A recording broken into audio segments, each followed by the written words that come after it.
submission. If the evidence presented in the application and at the hearing meets the required findings set forth in the Glendale Municipal Code, the project can then either be approved or approved with conditions. If the findings of fact cannot be met and are not evident, then the request has to be denied. After the hearing, the decision will be prepared in writing and will be in the form of a letter sent to the applicant and to all parties who responded to the public notice, either by speaking at this hearing or by submitting written responses and providing their name and address and for the record. Note that the date of the decision will be the date appearing on the letter. Under the appeal provisions of the Glendale Municipal Code, the decision may be appealed to the Planning Commission, and anyone who wishes to appeal it must do so within 15 calendar date of the date of the decision letter. Notification of this hearing was accomplished by the use of public notices, which were mailed to all property owners and occupants within 500 feet of the subject property, physically posted on the site, and also placed in the local newspaper. Just to let everyone know, if you wish to speak, please write your name and address on one of the speaker cards provided at the table by the front door and submit it to our planning assistant. I'd also like to inform everyone that the official proceedings of the planning hearing officer's hearing are videotaped and made part of this official public record. With that said, go to the agenda, and the project site for today's hearing is 6410 San Fernando Road. The project has two discretionary applications, one for a conditional use permit, case number PCUP 1901400. This would be for the banquet hall portion. And the other is an administrative use permit, case number PAUP 1901402. The applicant is Kahn Consulting, Mr. Rodney Kahn. The staff is Roger Kiesel. And the applications are for a conditional use permit to allow the continued operation of a banquet hall in the C3 commercial services zone, an administrative use permit to allow the continued on-site sales, service, and consumption of alcoholic beverages at the existing banquet hall in the C3 zone, located at 6410 San Fernando Road, described as portions of Lot 5, Block 108, Rancho Providencia, and Scott Tract. And the project is exempt from CEQA review as a Class 1 existing facility. In terms of comments, there were comments from the Glendale Police Department regarding the number of ABC licenses in the census tract, as well as the number of calls for service and the crime stats, which I believe the case planner will go into greater detail during his presentation. There, from Neighborhood Services, there is an open request for license renewal of a live entertainment permit for Legacy Ballroom and Lounge, and no other code enforcement cases. Standard conditions from Water and Power. Standard conditions from peers from Neighborhood Services and Economic Development. I see no other substantive conditions or comments from any other various city departments. So I'd like to turn the hearing over to the case planner, Mr. Kiesel. Good morning, Ms. Zematitis. The applicant is requesting approval of a conditional use permit to allow the continued. Hello? Sorry. Oh. Yeah. Good morning, Ms. Zematitis. The applicant is requesting approval of a conditional use permit to allow the continued operation of a banquet hall in the C3 zone and an administrative use permit to allow the continued on-site sales, service, and consumption of alcoholic beverages at the banquet hall. The planning hearing officer approved the conditional use permits to allow the operation of the banquet hall and the sales, service, and consumption of alcoholic beverages at this location, which is 6410 San Fernando Road, in January of 2014. These approvals have since expired, and thus the need for the discretionary actions today, which would basically continue the existing banquet hall operation. Staff believes the findings for the conditional use permit and administrative use permit can be made to approve both discretionary actions. The land use designation of the subject site is community/services commercial, which is restrictive in terms of the uses allowed, similar to our neighborhood commercial areas, but geared more for a larger market area. Banquet halls, by their very nature, are uses which draw customers from a wide geographic area. Serving alcoholic beverages in conjunction with a banquet hall use is really a common ancillary use. And as such, the continued banquet hall with sales, service, and consumption of alcoholic beverages is consistent with the land use element. No changes to the size or operation of the banquet hall are proposed. Since the subject site is already developed and the conditional use permit and administrative use permit applications only request to continue to operate the banquet hall with sales, service, and consumption of alcoholic beverages, really other elements of the Glendale general plan, including open space, recreation, housing, will not be impacted as a result of the project. The project will be required to comply with the city's noise ordinance and therefore, as such, will comply with the noise element. The request should not adversely impact nearby uses on this commercial street, since the banquet hall is also commercial use and has not proved to be detrimental since it was initially approved in 2014.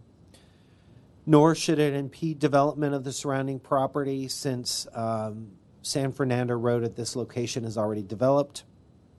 Any redevelopment of nearby property should not be impacted given a banquet hall use is a conditionally permitted use in the C3 zone, and the serving of alcoholic beverages is common practice to this use.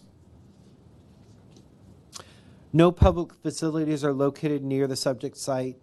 Pelanconi Park, Griffith Manor Park, Jefferson Elementary School, Grandview Presbyterian Church, and the United Brethren Church are all approximately a half mile away, so significantly far away from the subject site.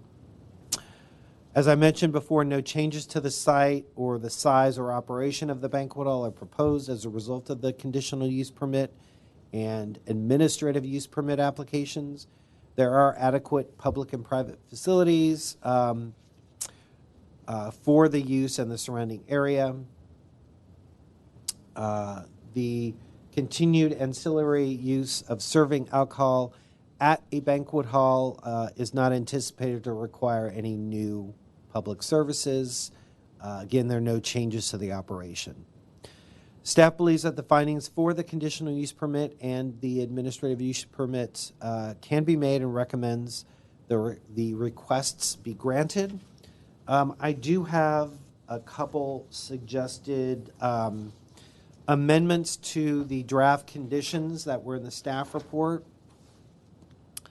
Condition number 9 of the conditional use permit, I just wanted to amend that condition to state that the banquet hall adheres to the city's fresh air ordinance.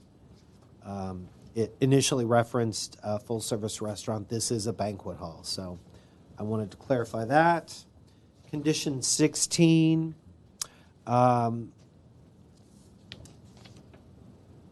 I would amend that to state the authorization granted herein shall be valid for a period of 10 years, which is consistent with further language of that condition, which states until April 2029. So amend that condition to state 10 years instead of 5 years.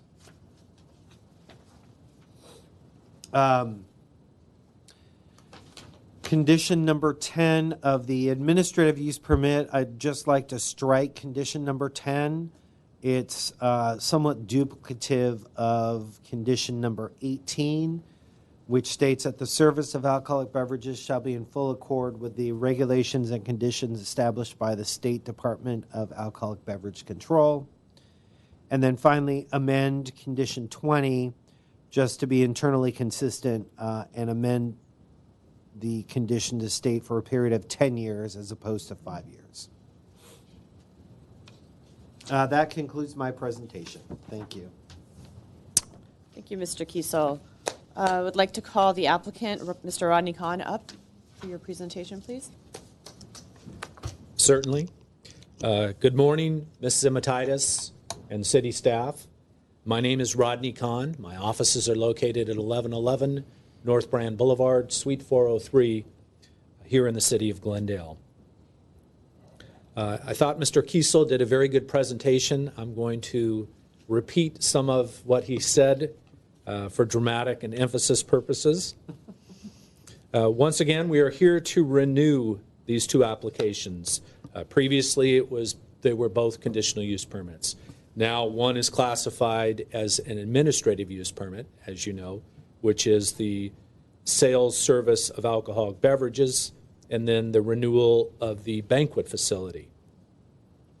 Our site contains the banquet hall with 38 on-site parking spaces. And as stated clearly by Mr. Kiesel, we are proposing no changes to the size of the facility. We're not adding any square footage, and the use and hours of operation will all remain the same. The comments from the other city departments that were referenced in the staff report, there was one that was stated by the police department as it relates to calls for service. And mainly those items have to do with false alarms. And what it is, the existing facility has an alarm system that's very sensitive. And so they've been trying to address it to be able to not have calls for service for false alarms, to have the police come out. But nevertheless, that's the type of call it was. There's been a significant investment in this building recently. About 2 years ago, Mr. Vrej Sarkissian, who actually owns and operates a number of banquet halls in our community, purchased this facility, and he invested a significant amount of money to improve it. So it's nice to see that some long-term business owners who both live in the city and operate businesses now operate this facility as well. The facility is used for a variety of different reasons.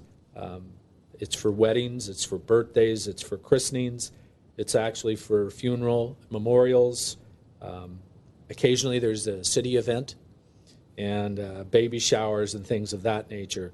So there's different uses that take place here, but predominantly these types of activities take place in the evenings and on weekends when the other businesses that are nearby are closed. So next door to us, we have a Bank of America, operates banking hours Monday through Friday from, say, 8 to 5. There's other commercial businesses, so actually it's very complementary to the other commercial uses as well. We do have some residential, which is further, I guess it would be north or east, if you will, of our site. But as you can see from the lack of concern or comment or problems with the neighborhood, this has been operated in a very professional manner. And so that's a compliment to Mr. Sarkissian, his business partners, and the way they operate this facility. I could, if you need, go through each of the findings for the applications to address any comments, but nevertheless to say we are consistent with the conditions of approval as amended. Mr. Kiesel pointed out some items that we completely agree with those amendments. They make sense to us. I referenced also in your comments the live entertainment permit that needs to be renewed, which we will do as well. And I'll conclude my remarks unless you have questions of me. Thank you. Thank you, Mr. Kahn. No, I actually read over your application, so I was able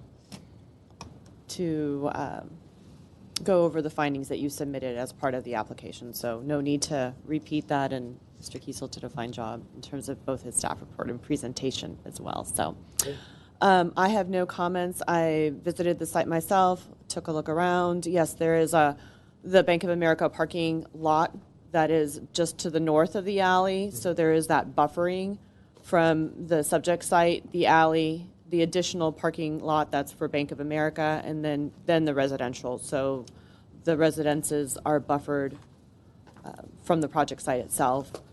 It appears consistent. I will review the case file. I do not believe any letters have been submitted. I didn't see any letters or emails. Okay, so with that said, I am inclined to approve the conditional use permit and the administrative use permit for the banquet hall continued operation and alcoholic beverage sales, but I still will take the matter under submission, and I will render a decision shortly. Thank you. This hearing is now officially closed, and thank you for coming. Thank you.